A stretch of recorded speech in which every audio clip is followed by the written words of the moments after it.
Hello, everyone, and welcome to League Review. I'm your host, William, and today we are talking about the LMS. And we had another 3-3 week there. We had two wins come in at the end, where we actually had 6, 7. We went 7 for 18 again. Not a great week point wise. Another 7 for 18. It's not good at all, but we're still 15 and 15. We are on the struggle bus still for the LMS, and it is just not pretty at all. It's kind of like NA, where we're barely above 500 in NA as well. But I swear, these power rankings, you might be thinking, William, you haven't changed the power rankings in 3 weeks. I can explain. I'll explain at the end of the podcast, or during the power rankings part of the podcast. But first, let's actually go to the LMS here. I have it here. I did not pull up the match history before the podcast because I'm an idiot. But we will get that from here. Apparently, nope. Okay. So, but basically, we're gonna talk about is a few of the games here. Let's do this and this. There we go. Match history. First game was J Team versus AHQ. J Team is amazing. They actually are like the only legitimate team now, in my opinion, in the LMS. All right, let's go. First game, pretty good. This whole series actually between HQ, we knew this was going to be a good one coming in. Unfortunately, Steamlab's still not working, so I am gonna uninstall that by the end of this week. I think I've said that multiple times now, but I've been lazy. I'm playing TFT. But but game number one, all about Fofo, man. He had some amazing plays with Corky. He had a flash, I believe it was like right here, where he got triple kill, but it started out with like a flash auto like Q, just R, like instant pop on the Kaiser. Was it the Kaiser or the Azir? Azir. Yeah, on Apex, and I was just like, oh man, the Corky just popped off. Fofo is my by far MVP of the split. It's not even close, in my opinion. And actually, let's check just really quickly. Alex actually does have 7 MVPs, but it's only because Rest also has 5 and Hana has 4. So J Team as a whole are playing really, really well, but in my opinion, Fofo is the one carrying, not necessarily carrying the team, because Rest and Hana are also playing well. The bot lane's okay, as you can tell, even in this game they went 1-7, so they're definitely the weakness of the team, which is kind of weird for a bot lane meta to have your bot lane be the weakness of the team and be undefeated. But that's just the LMS right now, I guess. But yeah, this game was a very close game, as you can tell. It was always 2K gold lead, and it went on all the way to 45 minutes.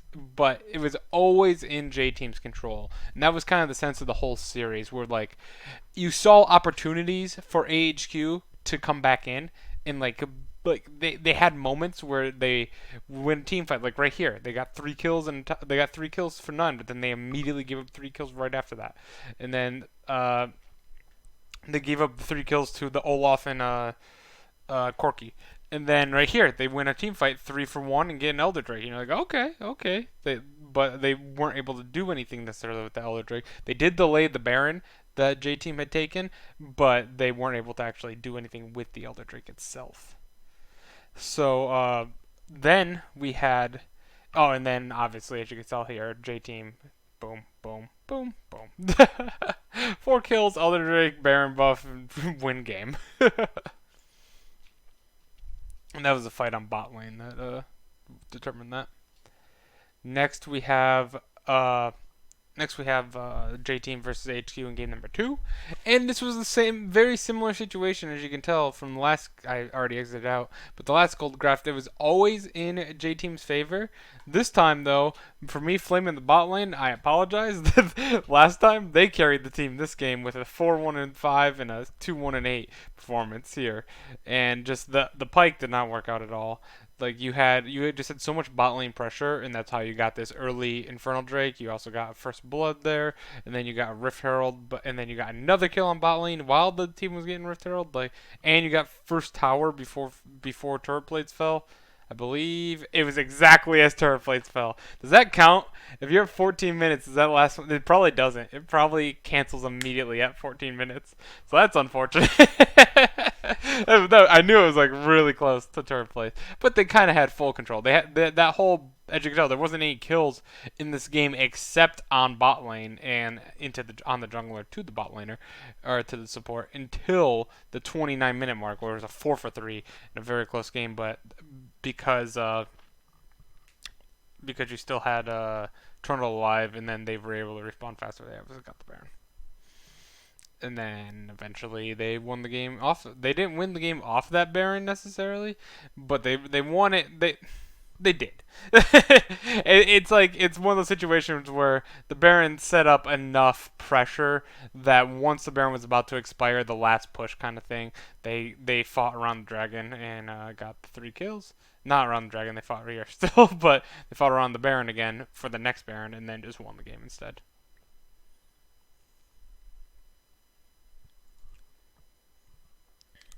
Next we had Alpha versus Mad Team.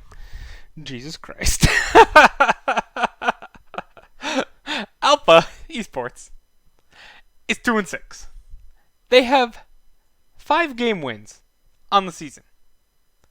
They are also, wait for it, 4-0 against Mad, who was one of the MSI, or not MSI, was the #1 seed in spring and was at Worlds last year. Mad is a good team by LMS standards, which I feel like an asshole saying that, but it's true at this point with where the LMS is at.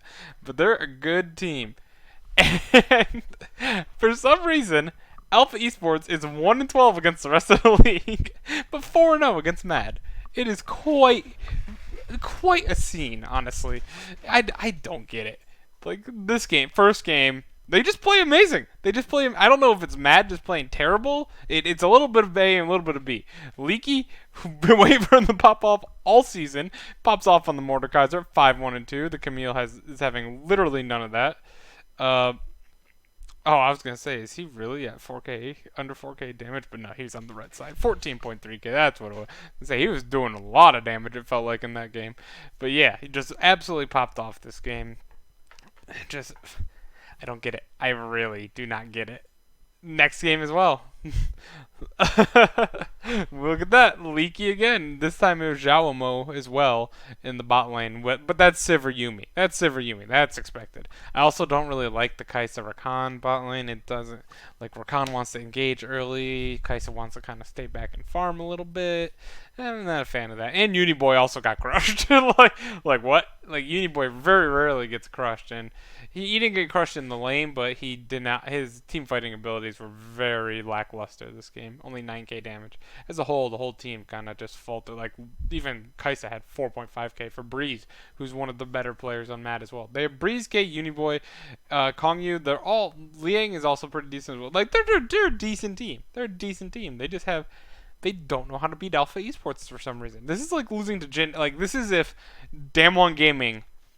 No. This is like if Sandbox could not beat Janair. Like, for the life of them.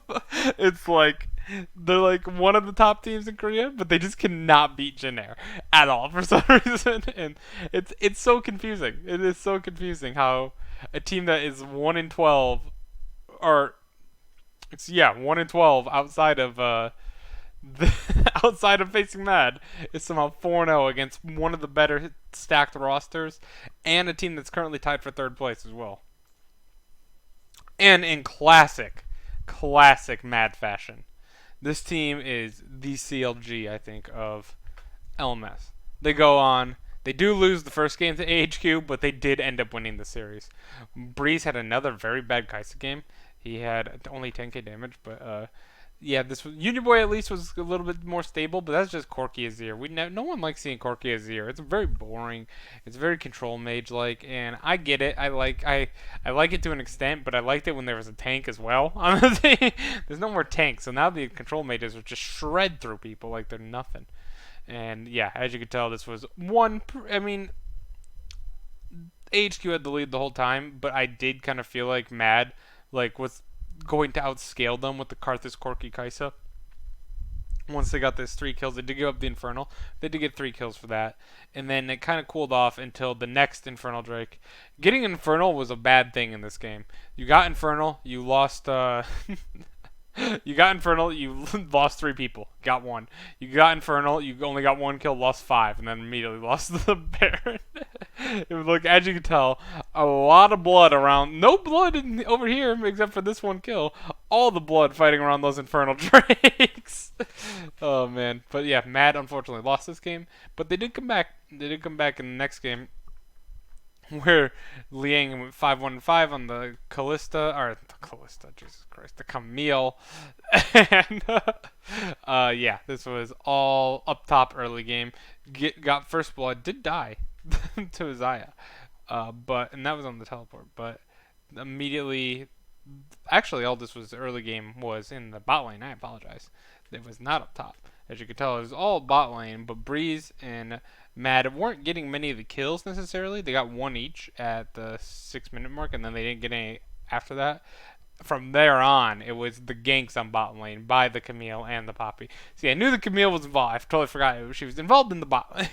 As you can tell, all the blood is on the bot side of the map pretty much. There's a little skirmish here and a little skirmish here. That was the first part right there.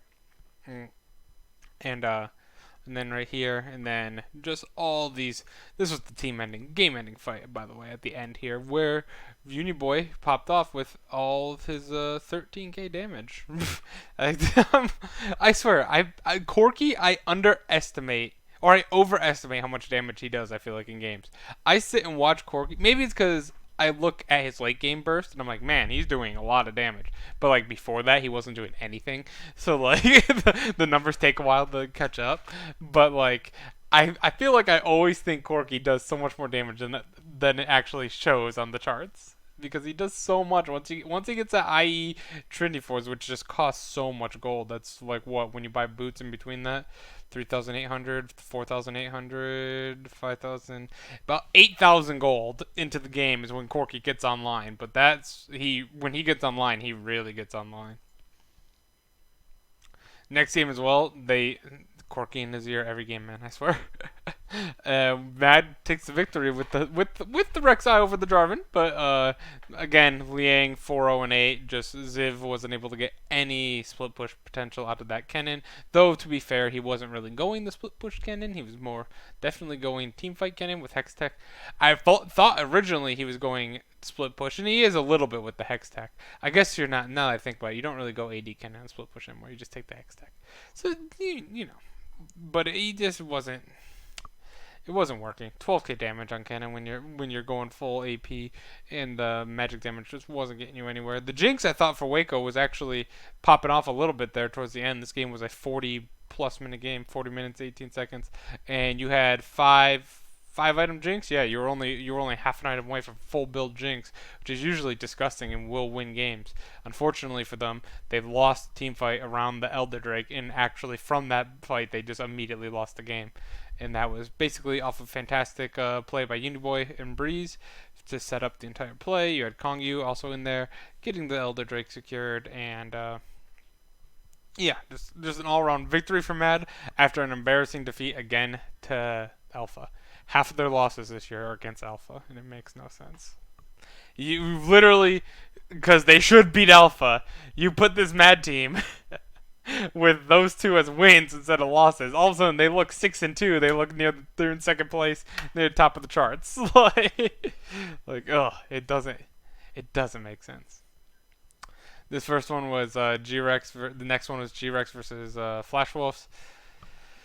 Flash Wolves, as you can tell, just got completely out-objectived the entire game. Gave up an early Ocean. Did get the Rift Herald, but didn't get anything for that Rift Herald except for a few plates, but nothing else. They did get the early first blood at 52 seconds, which actually doesn't even show up on this thing. It was so early, but which doesn't make sense. It should show up like right here. But nonetheless. Uh, and then they give up another ocean, so all of a sudden you're sitting at like 12 minutes with two oceans for just the Varus for the and Jace for constant poke without running out of mana. I guess you don't really need the oceans too much on Aatrox, but the constant poke from Varus and Jace was disgusting. As you can tell, Jace went 7-1-14, and that poke, and then you can tell with the poke, 35k damage, 27k damage. You're able to free fire poke from 12 minutes onward in the game. You're gonna do a lot of damage, especially against a team that has zero like engage. I guess you have Pike, but like maybe a Corki package when the passive package comes. Mordekaiser very easily kiteable. Xin Zhao pretty easy to kite away, or like at least from far enough away. He's got to get close to you to get the dash in. And then Ezreal's poking back as well, and so is Corki. But there's not too much engage, and when you don't really, there's nothing, definitely no engage to scare Tom Kench away.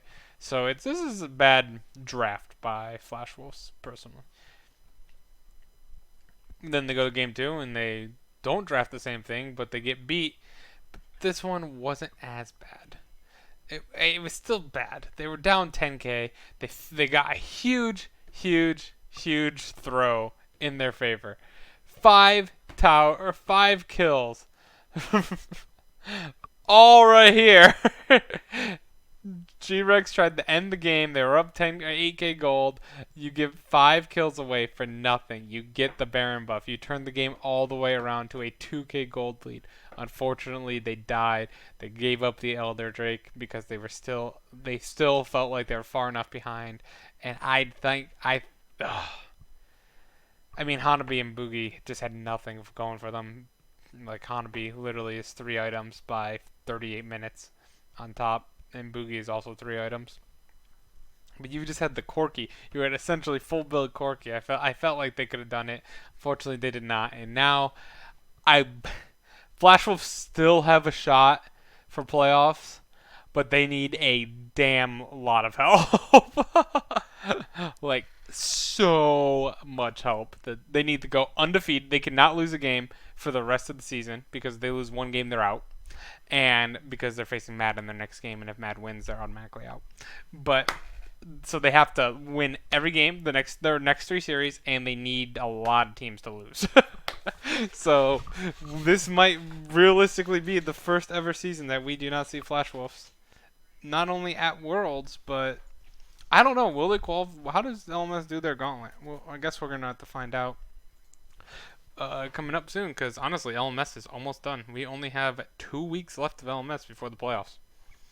So this week and next week. Next week is the last season or week for LMS, which I guess isn't as crazy because next week is also the next week for NA or the last week for NA. So it does make sense. But yeah, this was unfortunate. Next, we had J Team versus G-Rex.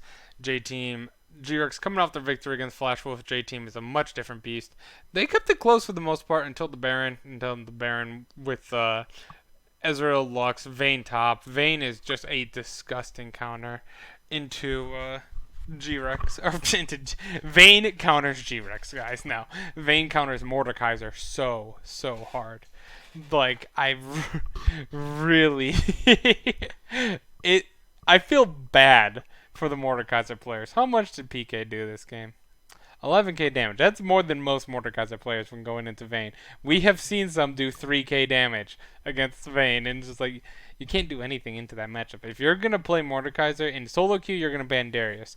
You're rarely going to see a Vayne top. If you do see a Vayne top, you're screwed. But I would ban Darius every time still in solo queue, but Darius and Vayne are like the 2 worst combos for Mordekaiser. I feel like Quinn would probably be pretty bad too, but you just don't see Quinn's anywhere. She just doesn't. She's not the same as Vayne. She doesn't have the roll to get out of the hook or the claw. Game number 2 was all J Team though. G-Rex tried the other counter that people have been trying with Jax over Mordekaiser. Did not work. This one was J Team and Mordekaiser were popping off Rest. I believe Rest got MVP, but it wasn't just Rest. It was Rest and Fofo. I don't remember who got MVP between the two, but they got a lot. Also, you had Lucian, Yumi. You just gave over so many power picks here with the Aatrox, Lucian, and Yumi, and then you also have a Mordekaiser, which isn't necessarily a power pick at the moment. You also picked the Volibear. I don't like this Volibear support thing going around. So where did he get his kill? He did get a kill. He got one in the team fight around that Baron. But like, man, I don't like the Volibear support, guys. It's fun. It's creative. I get it. Volibear's just broken in team fight tactics, so everyone's trying to end League again. It's not good. Just pick something. Alistair is a way better Volibear. Literally more tanky, has a knock up, and can push people away, which would be the exact same as the throwback for Volibear. If you really want to knock someone back like that. Oh, I don't like it. I don't like it at all. And Alistair's not man. Ugh. Stupid. Next we had HKA versus Flash Wolves. Flash Wolves did come away with the first victory here, and this one they looked. This game was very close back and forth, but they finally Flash Wolves-esque, like they performed how they're supposed to be performing. But weirdly enough, it's with Rather kind of carrying them more so than anyone else. This was also a 37-minute game, but Rather was almost full build. I just realized he still had his corrupting potion. So did Mission. Really? Yeah. I guess you don't want to. If you don't need the Zealot, you don't need the Zealot. But it's just always weird to see a starting item still this late into the game. But yeah, Rather on the Corki. He's a pretty decent Corki. He's got a. That's like the one situation that I can see Rather carrying, and unfortunately, the rest of the team. They also have Enzo as well. Since if you haven't watched them at all, like uh, Boogie is not very good. And then but like Betty came in. He had a nice game on Kaisa. I just want to see Betty on Kaisa a lot more often. His Kaisa and his Ezreal are really good. Anything that he can kite with and he can outplay people is always solid to me. Enzo in this game as well, but we had, unfortunately, Betty was 4-1-3. The rest of his team not doing so hot. And then, to be fair, his support was also 1-6, so it wasn't necessarily like they were dominating on bot lane by any means necessary. There was 7-3 for Unified. It was just Xiaoxi who was getting caught out. You're not necessarily caught out, but left out to dry. That's the thing with Nautilus. If you use your hook to engage, you're probably not coming back out. It's pretty much all my supports I play. Nautilus and Leona are the two main supports I play. So like they go in and they don't really come back out until someone either they die or someone else dies. Unfortunately for Flash Wolves, it was Nautilus dying quite a bit this game. And Rather, again on the Aurelia, I don't like his Aurelia, especially compared to his Corki. It's just not good. I know they pick Corki on this side, but you can pick something else. I don't like Rather on like high skill level champs, if that makes sense. Hanabi on his Akali though, he was also doing good. It was mostly just Rather and Enzo and Xiaoxi.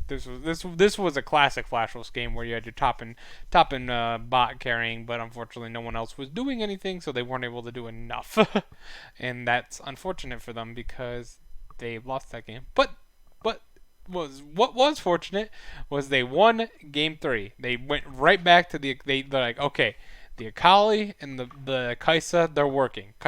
Betty played Kaisa all 3 games. It's working. It's definitely one of his best champions by far. And I believe he had that one amazing play. I forgot which game. That was the previous game where against Gragas, I believe, where he had that triple kill and then he had that flash at the last second against the Gragas. It was amazing. Like that is the Betty I like to see. But we had HKA. They did have the Aatrox fed. He wasn't fed early. It was all about the bot lane early, with Sivir dying right away at 3 minutes to the gank by Olaf, and then immediately getting a double kill for Betty. You knew that lane was kind of over, which is unfortunate for HKA because Sivir should technically beat Kaisa, but Kaisa Nautilus is a pretty strong lane because of the amount of passive stacks that Nautilus can add to Kaisa. And then, unfortunately, that for HKA, that resulted into a straight-up Infernal, and everything else went. It wasn't. I'm sorry. I forgot about this part. Pretty much a throw. Because Flash was just got overextended here. Just does this look like NA to you? Oh man, the Flash Wolves got overextended, and they gave up Baron, and then with that Baron, they gave up multiple towers, but they never gave up an inhib, and that's what's important. Did they give up? I think they gave up their mid tower. No, they just gave up every tower outside of their. They held their base together, which is important. And then, unfortunately for HKA, they all got caught right around here in the mid lane. This was the last team fight where pretty much Kawing was way out of position. He got caught, and then all of a sudden, with him gone, you had Crash also there, and he got caught in Mission, and then Unified, and then they all just fell one by one. It was like dominoes, pretty much, where you catch one out, and then you can get to the next one in time, and the next one, and then just because they were all trying to re-engage, and that was a mistake. They should have just cut their losses originally with Kawing, and unfortunately for them, they decided to try and save Kawing, and it cost them the game and the series, which even they did have a lead at the end. At the very, very end, they were still winning by 154 gold, but that's off of only one kill for 5 kills, 4 towers, an inhib, and a nexus. It's a lot of stuff given up for that gold lead.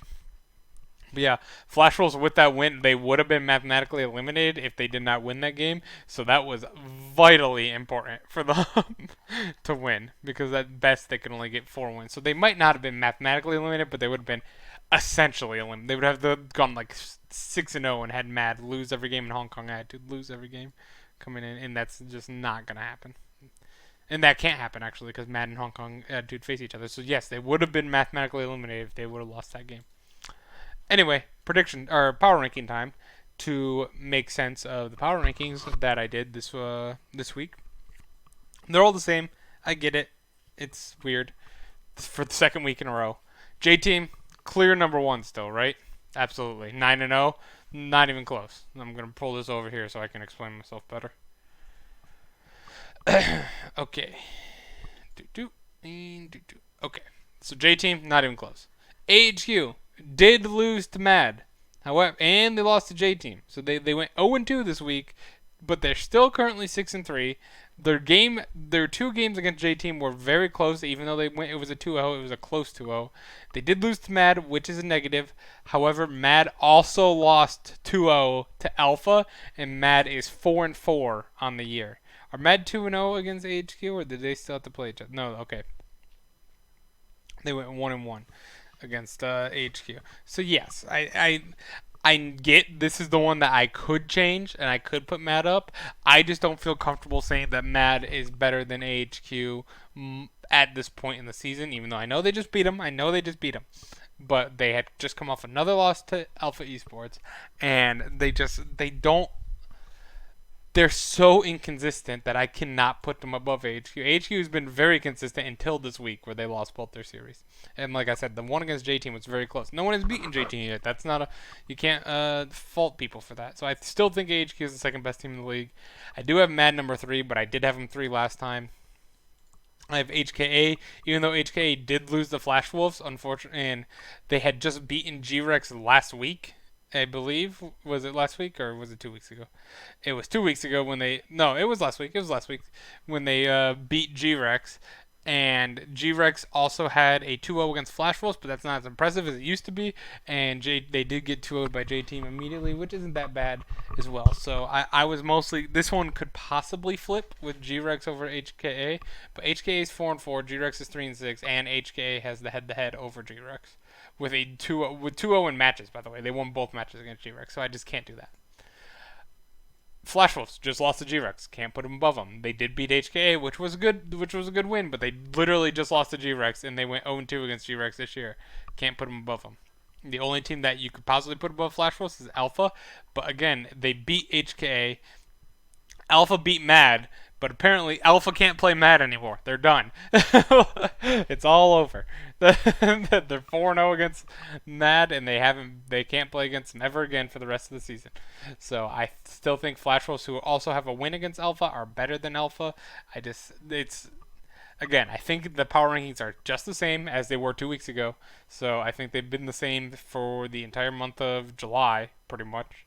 Because, yeah, for the entire month of July, LMS has been pretty consistent ranking wise. I'm only 8-4 with the predictions, but like even when the upsets happen to the other teams as well. So it kind of balances out. It's a weird thing. With that though, we will do week 6 predictions, and so that will be good. But so first up, we have Alpha Esports versus HKA. It's not mad, so Alpha Esports are not gonna win it. 2-0 for HKA. AHQ versus G-Rex. AHQ is going to have a bounce back week. They had a very, very tough week against against the J team at Mad, the first and third best teams. So coming in facing off against the fourth and fifth best teams, they should be able to bounce back. If they don't, however, and I am wrong, I think that this all of a sudden AHQ will be 6-5 and be on the potential verge of missing playoffs, which is crazy to think about because they were so far ahead originally. And then they have Flash Wolves in that. They're probably not gonna lose to Flash Wolves. I think it'll be a 2-0 against GRX as well.